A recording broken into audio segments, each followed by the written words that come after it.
Est-ce que le porc est interdit chez les chrétiens? Le porc était bel et bien interdit dans l'Ancien Testament, mais cela a changé. En Actes, chapitre 10, vous avez Dieu qui fait descendre des animaux impurs devant l'apôtre Pierre et lui demande de les sacrifier et de les manger. Ce que l'apôtre Pierre, juif depuis sa naissance, refuse de faire. Mais regardez ce que Dieu lui répond au verset 15.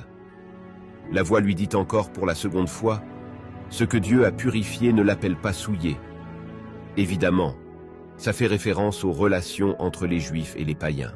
Les Juifs pensaient que les païens étaient impurs, et là Dieu révèle deux choses à Pierre. Non seulement ces animaux impurs sont déclarés purs maintenant par la Nouvelle Alliance, mais en plus de ça, les païens ont tout à fait accès à l'Évangile, au salut, au Saint-Esprit, etc.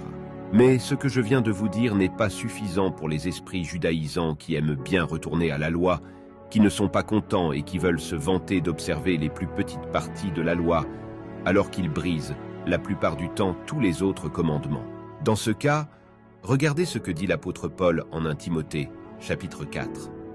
L'Esprit dit expressément que, dans les derniers temps, quelques-uns se détourneront de la foi, s'attachant à des esprits séducteurs et à des doctrines de démons, défendant de se marier commandant, de s'abstenir d'aliments que Dieu a créés, afin que les fidèles et ceux qui ont connu la vérité en usent avec gratitude.